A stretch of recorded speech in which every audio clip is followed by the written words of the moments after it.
వెళ్ళండి. మీరు మమ్మల్ని తీసుకెళ్ళక్కలే, మీరు తీసుకెళ్ళామంటే మీ తండ్రి అంటే ఈయన తీసుకెళ్ళండి ఎక్కడికైనా. కంపెనీలో డ్యూటీలో ఉండి చనిపోయిన కార్మిక కుటుంబానికి న్యాయం చేయాలి. కంపెనీలో డ్యూటీలో ఉండి చనిపోయిన కార్మిక కుటుంబానికి న్యాయం చేయాలి. కార్మిక కుటుంబానికి యాజమాన్యం సమాధానం చెప్పాలి. యాజమాన్యం కార్మిక కుటుంబానికి సమాధానం చెప్పాలి. యాజమాన్యం. నా పేరు ఎస్ భగత్, సిఐటియు తూర్పుగోదావరి జిల్లా ఉపాధ్యక్షుడిని. ట్రిపుల్ ఎఫ్ ఫ్యాక్టరీ అయ్యవరంలో ఉన్నటువంటి ఫ్యాక్టరీలో నిన్న ఒక కార్మికుడు, రాజేంద్ర అనే కార్మికుడు ప్రమాదవశాత్తు చనిపోయాడు. చనిపోతే దుర్మార్గంగా యాజమాన్యం నిర్లక్ష్యంగా వ్యవహరించింది. అత్యంత దుర్మార్గం ఏంటంటే కార్మికుడు ఆత్మహత్య చేసుకుని చనిపోయాడని చెప్పేసి ఈ రోజున ప్రకటన చేస్తూ ఉంది. ఆ రకంగా మీడియాకి చెప్పారు, ఆ రకంగా పోలీసులకు చెప్పారు, పోలీసులు కూడా ఆ రకంగా చెప్తా ఉన్నారు. ఇది చాలా దుర్మార్గంగా సిఐటిగా ఖండిస్తూ ఉన్నాం. దీన్ని పోలీసులు అనుమానాస్పద మృతిగా నమోదు చేయాలి.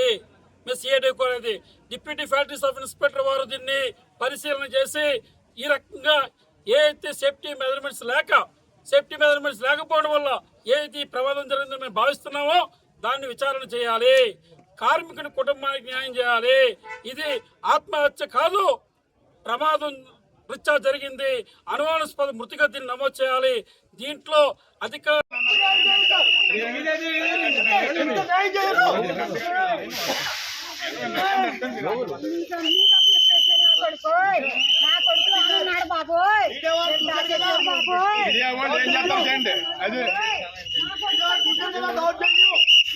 చనిపోయిన మానవత్వం కూడా లేకుండా మెడబెట్టి గంటేసి ఖాళీ చేయించారు.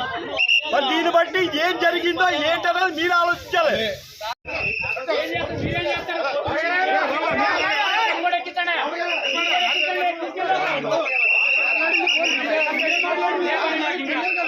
ఈ ప్రాంతంలో కొత్తగా పరిశ్రమలు ప్రారంభించిన ఇక్కడ కానీ అనేక ప్రమాదాలు జరుగుతూ ఉన్నాయి.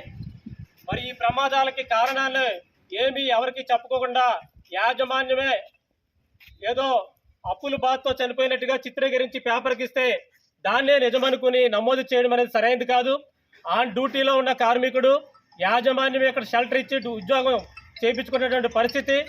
మరి ఈ కుటుంబం నిన్ననగా కార్మికుడు చనిపోతే వాళ్ళ కుటుంబ సభ్యులు నడి రోడ్డు మీద పడిపోతే వాళ్ళకి తగిన సమాధానం చెప్పి వాళ్ళ అంత్యక్రియలకు ఏర్పాటు చేసి వాళ్ళ కుటుంబానికి న్యాయం చేసినటువంటి యాజమాన్యం చాలా నిర్లక్ష్యంగా దుర్మార్గంగా వాళ్ళ ఎండలో వదిలేసి లోపల కూర్చొని ఫోన్ కూడా రెస్పాండ్ అవునటువంటి పరిస్థితి ఉంది. ఇక్కడ శాంతి భద్రతల కోసం వచ్చినటువంటి పోలీసు వారు వాళ్ళు నీళ్ళలో కూర్చున్నారు.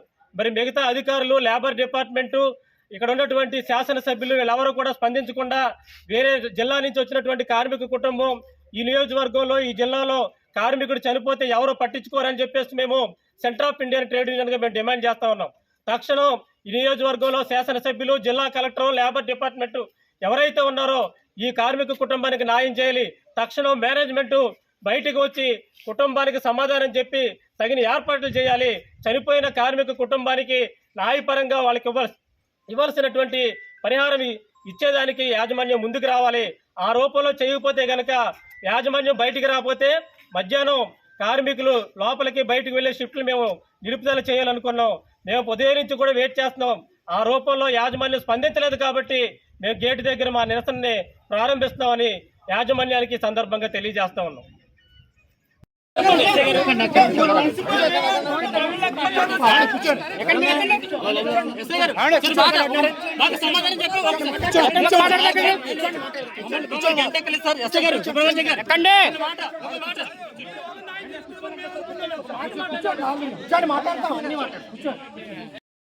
మాకు వెహికల్స్ ఉన్నాయి, విలేండి సార్.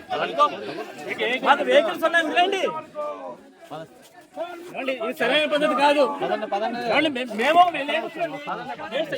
మా వెహికల్స్ వచ్చినాయి, మా వెహికల్స్ వెళ్తాం, విలేండి. తీసుకెళ్ళక్కల, మీరు తీసుకెళ్ళామంటే మీ తండ్రి అండి ఇది తీసుకెళ్ళండి.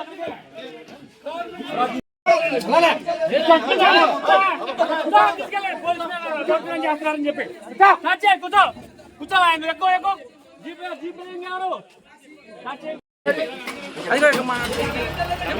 బాబు ఎక్కేసి వెళ్ళిపో, నువ్వు ముందు ఎక్కువ ఎక్కువ.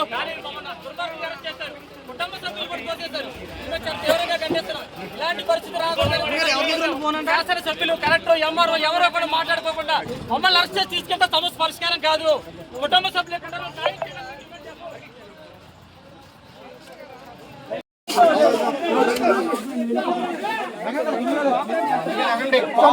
కూర్చోండి ఎందుకు కూర్చోండి కూర్చోండి ఎందుకు కూర్చోండి కూర్చోండి కూర్చోండి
న్యాయం